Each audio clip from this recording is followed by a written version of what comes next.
Yeah. Yeah. About 2.5 years into my marriage, I remember trying a pair of black ripped jeans from this brand called Pull and Bear that I used to absolutely love, and I couldn't get them past my thighs. And I remember just folding them very quietly and just putting them away in a drawer and never touching them again. And I absolutely didn't go buy a bigger size because buying a bigger size would have meant accepting in some ways where I had arrived, and I wasn't ready to do that, if that makes sense. I think a part of me believed that if I didn't name it, it wasn't fully real yet. What I also remember is that I couldn't cry about it to my husband at the time because in that marriage, showing vulnerability like that, admitting that you felt bad about yourself, was not safe. It would have been met with ridicule or silence or nothing at all. So I folded the jeans, put them away, and carried that grief alone. That specific moment, looking back, was not really about the jeans at all.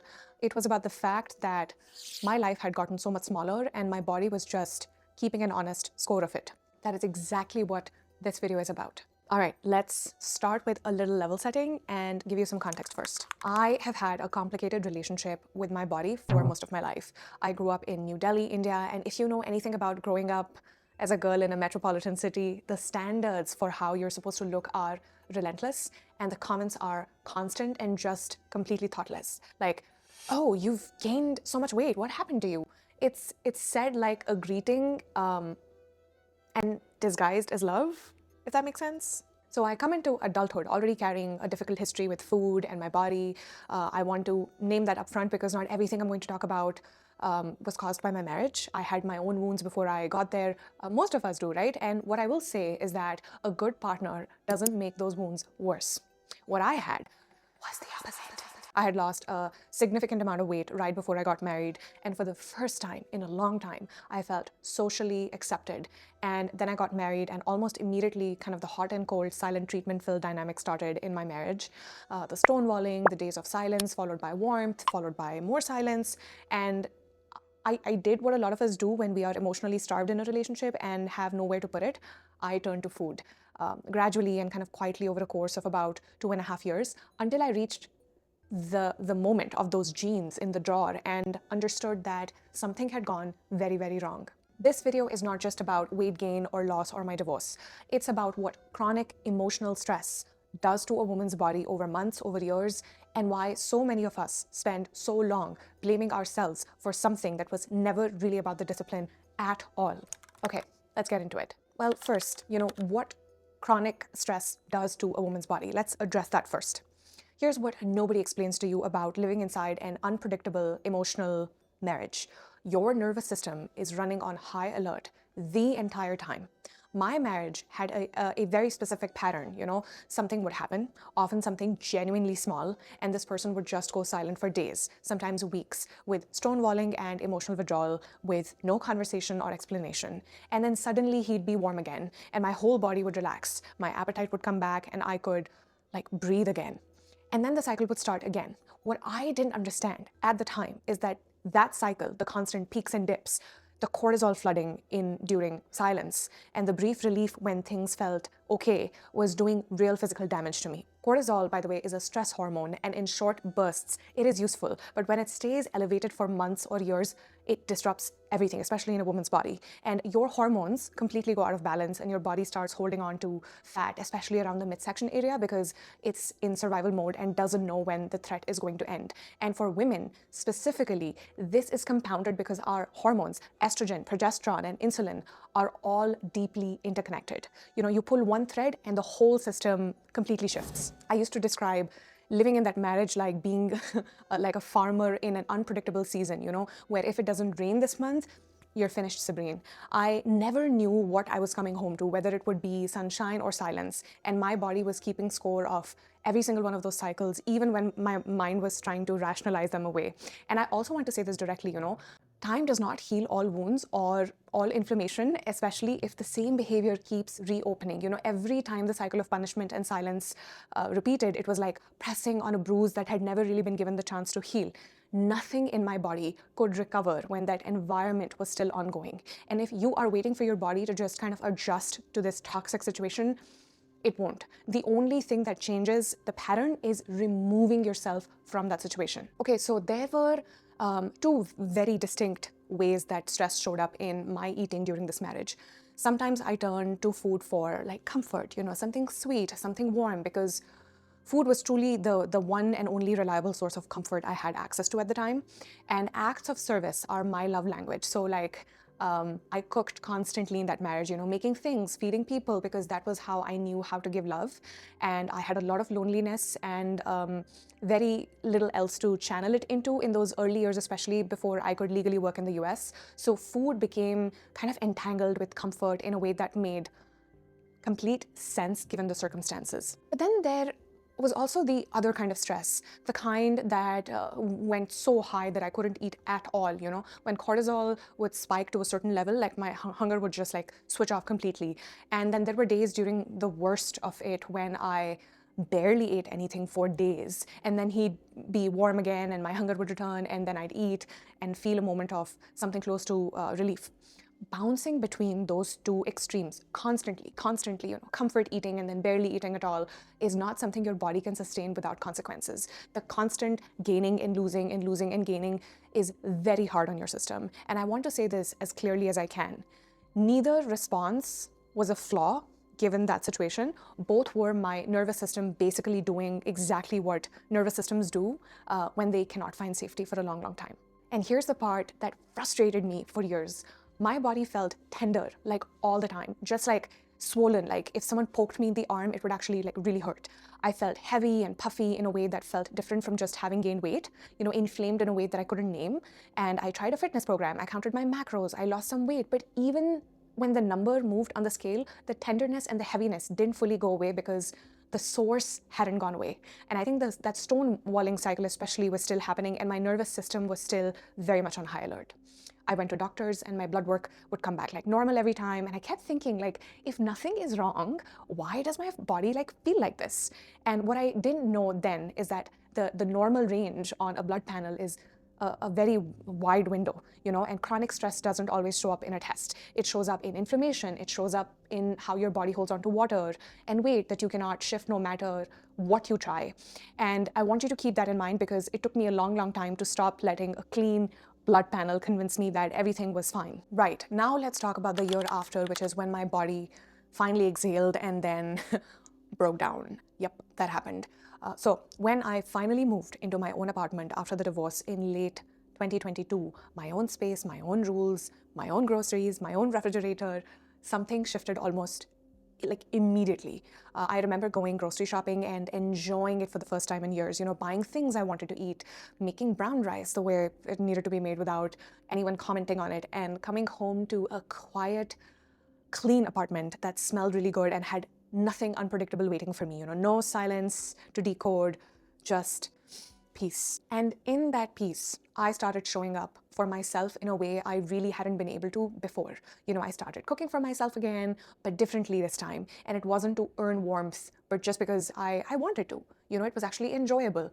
And I started moving my body. I started drinking more water, getting outside, and sleeping properly. I started meal prepping and prioritizing protein and like walking after meals. And then I remember like within about 7 to 8 months, I actually lost a significant amount of weight and inflammation, not because I had done something like dramatically new, but because the source of the chronic stress was finally gone. The inflammation, the puffiness, the water retention, so much of it just like released on its own. And my body had been, I think, waiting for the all clear signal. And when it finally got it, it responded. I also, for the first time in years, started to fit back into clothes that I had put away, including those black pull-and-bear jeans. Yes. I got more energetic, had more mental clarity that I hadn't felt in years. In fact, I ran a proper timed race with a bib and everything, which is definitely not something that I would have committed to before. And I was meeting people and going on dates and feeling like a version of myself I recognized again. However, then my body did something that I wasn't expecting at all. Once I was finally safe, once I had reached the shore after years of swimming, my body let go completely. I started developing pain near my left breast. I went for mammograms. Then my pap smear came back abnormal. Then my doctor noticed that my thyroid was swollen and sent me for an ultrasound. And it was just like one thing after another for the better part of the year. And I want to pause here because there is research on this that I think every woman should know. Studies show that women develop autoimmune diseases at roughly twice the rate of men. And these conditions disproportionately emerge during and after periods of intense, prolonged stress, right? One review even found that up to 80% of patients with autoimmune conditions reported unusual emotional stress before their symptoms began. So there's also this like specific research showing that chronic nervous system activation that happens inside a troubled or an abusive relationship can alter how your immune system functions over time. And I'm not sharing this with you to like frighten you or anything. I'm sharing it because I spent months thinking I was falling apart when really my body was finally doing the work it had been too busy surviving to do. And I think that reframe helped me more than I can explain. And then, because life doesn't give you a clean break, I ended up in a contract role after a second layoff, because tech in the US is crazy. And my manager was kind of like, had the same passive aggressive energy like my ex-husband, and I was kind of right back in that familiar pattern. My inflammation started creeping back in, the weight returned, my physical symptoms worsened. And I remember thinking, why do I keep ending up here? And I think that question turned out to be one of the most important ones I ever asked myself. Okay, now let's get into everything I tried that wasn't working and why. So I did what any determined person does, and I basically tried everything. I went back to the habits that had worked before, the long walks, the protein-focused meals, the intermittent fasting, and some of it was helping me a little, but not in the way that it had before. So I pushed harder with like more running and sprinting. And here's something that I had to learn the hard way, by the way, that for women, very high intensity exercise can actually spike cortisol because your body treats it as like another stressor. So the harder I pushed, the more inflamed I felt, which was like so confusing. I kept going to doctors and my blood work again would still come back normal. And I was seeing women everywhere on social media talking about inflammation and hormones and not being able to lose weight. And then every single one of them wanted you to DM them some code word in order to get a guide, which then led to a workshop, which then led to a paid course. And I just kept thinking like, why is this information so gated? Women's bodies have been historically under-researched and understudied. And the women who do figure things out often monetize it behind a paywall instead of just saying what they found. Like, I get that the economy is pretty rough, but like still, like, and I found myself deeply frustrated. And honestly, I think this is part of the reason why I decided to make this video. The other thing I was doing without realizing it was that I was chronically under-eating. I had this idea that 1,200 calories was the number I needed to hit, which by the way is like a toddler's diet. But when you undereat, your body enters scarcity mode and holds on to whatever comes in because it doesn't know when the next supply is coming, right? And it's the same survival logic that kept me inflamed during my marriage because my body couldn't distinguish between emotional scarcity and nutritional scarcity. So, stress is stress. And I had to raise my calories closer to like 1,800, 2,000 a day, especially on a regular day before anything started to shift. So what changed everything for me? What worked? What happened? The shift came in layers for me, and the order of it really matters. So step one, I left the toxic environment. I was out of the toxic marriage and I left the toxic job. And I want to say this as plainly as I can. Removing yourself from a stressful environment was the single most important thing I did for my physical health. And before any book, any supplement, or any protocol taught me anything, that was the thing that did it. You cannot fast or walk your way out of chronic inflammation while you're still inside the source of it because your nervous system will not allow it. So getting out is step one. And then everything else builds on that. Ultimately, you have to take control of your life if you want to see real change in your health, and you have to make the decision and then do the work. The other thing, step two, whatever you want to call it, was I finally found information that was designed for women. I came across this fantastic book called Fast Like a Girl by Dr. Mindy Pelz, and I link it in the description. It seriously changed how I understood my own body. The core thing it taught me is that almost all research on fasting, metabolism, and weight loss has been, surprise, conducted on men. Men can fast very aggressively and their hormones remain relatively stable. For women, fasting the wrong way at the wrong time in your cycle can actually create a ton of hormonic stress. Your progesterone can drop, your period can become irregular, and your body can interpret the fast as yet another threat to respond to. So what Mindy Peltz teaches in this book is that instead, you have to kind of lean into something called cyclical fasting, which is aligning your fasting practice with your hormonal cycle, fasting longer during certain phases and then eating more freely during others. She also explains autophagy fasting, which is once you get past the 17 hours of fasting, your body actually begins a cellular cleaning process, breaking down and removing damaged cells. And the longer the fast, the deeper the cleaning goes. I now do 4 or 5 longer fasts in a month. They are from 36 to 60 hours, timed around my cycle. And I know that it sounds like a lot, but I actually feel a lot more energetic during these fasts, and I have a lot more mental clarity. And I've learned to trust that signal in my body that if I'm feeling good, we are good. I also started paying attention to the order in which I eat my food. Very important, starting with whatever is on my plate with fiber and vegetables, then protein, then fats, then carbs. So the same plate of food eaten in a different order produces a significantly different blood sugar response. I also got myself this really cool continuous glucose monitor or a CGM monitor to see this in real time, and watching how my specific body responded to different foods took so much of the guesswork out of it. And I love to nerd out on this stuff. Anyway, I also cut out most of my processed food, drank a lot more water, gave myself a goal of at least 3 80-ounce large water bottles a day. And then I walked after every meal. Even 15 minutes of walking after every meal can meaningfully reduce glucose spikes. So there was that. And then obviously I prioritize sleep, even though to be very honest with you, that is still something I'm working on. Supplements. I added vitamin D, which I want to flag specifically because low vitamin D is connected to inflammation, bone soreness, and fatigue in ways that are often underdiagnosed in women. I also added calcium and did a period of sun chlorella for heavy metal detox. It's a little woo-woo, but there's a ton of information out there. I also did NMN Pro for cellular regeneration. But please, I do want to say, please talk to a doctor before adding anything to your diet. This is not medical advice. It's just what worked for me. Your body might have different needs. Another thing I did, the third thing, was that I treated my nervous system directly. This is the part I don't think enough people talk about. I tried something very interesting. I tried something called TMS, which stands for, give me a second, it's called transcranial magnetic stimulation. It has been FDA approved since 2008 and originally developed for treatment resistant depression. And the way that it works is it's really cool. They attach a magnetic coil. It's placed on a specific part of your scalp, depending on which side you receive treatment, targeting a region of the brain called the dorsolateral prefrontal cortex, which is directly linked to rumination.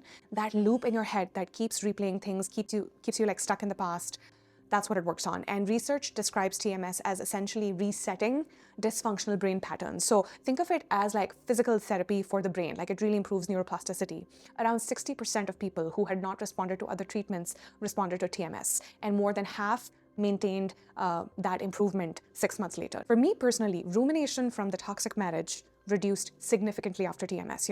I still have thoughts that come through flashbacks, but they don't grab me and pull me under the way that they used to. The loop no longer runs on its own, and that shift has had a physical effect on my body as well, because a nervous system that is no longer stuck in the past is a nervous system that can finally regulate. I also ended 2 very long-term friendships, one of over 12 years, one of over 16 years. I know it's a lot, because I think the low-grade stress of managing those relationships was something I no longer had the bandwidth for. At this point in my life, I don't have space for toxic diplomacy or for people who make me feel like I have to justify my excitement or my growth. And I think that is a form of health as well. Self-sacrifice is not a virtue. And of course, I go to therapy every week. It's not crisis management for me, but more of self-investment, because I spent years in an environment, in a marriage especially, that taught me to ignore my own needs. And so relearning to trust my own body's signals is ongoing work. So Lavi, here's what I want to leave you with. As mentioned earlier, the research is clear that women develop autoimmune diseases at twice the rate as men. Twice. And that this is directly connected to the disproportionate burden of stress and emotional labor we carry. We adjust, we absorb, we try to fix things that were never ours to fix, and our bodies pay for it in ways that doctors don't always know how to name. It's the truth. So looking back, I remember folding those black jeans, putting them in the drawer. I remember not being able to cry about it to the person who was supposed to be my partner. I remember my body feeling so tender and swollen all the time and not understanding why, and blaming myself for not being disciplined enough. It wasn't a discipline problem. It was a nervous system problem, and the nervous system problem had a source. You know which one. I'm not here to tell you that getting out of a bad relationship is easy or that the path forward is straightforward. I know it isn't, but I will tell you this. Your body is not broken. It has been responding very accurately to the environment it has been living in. The inflammation, the weight, the tenderness, the exhaustion that no supplement seems to touch. Your body is not failing you. It has been trying to tell you something. Now, the question is whether you are in a place yet where you can hear it without the filter of your wounds. That's the really important part. When you remove the source, when you get out, when you find your peace, when you stop pouring your energy into someone who cannot be reached, you will be surprised what your body can do on its own. But you have to make that choice. Time alone will not heal you, especially if the same wounds keep being reopened. You have to take control of your life if you want to see change in yourself and in your health, and if you want to build a life and relationships that are truly aligned with who you are and what you deserve. Find the information designed for your body specifically. Question what normal means when a doctor hands you clean results while you still feel terrible. Get curious about your own data and be ruthless about who you allow entry into your life. And those things you've been putting away in the back of the drawer, the jeans, the dreams, the version of yourself that felt light and free, and like she could go anywhere in the world, she is still in there. You are still in there. And you were just waiting for it to be safe enough to come back out. If any part of this landed, please leave it in the comments. It really helps me to get feedback, and I try to read every single one of the comments. And if you want me to talk about a more specific topic in more detail, that feedback is also very welcome in comments. I promise I have more content coming, and I can't wait to hear back from you on your suggestions. So stick around and stay tuned.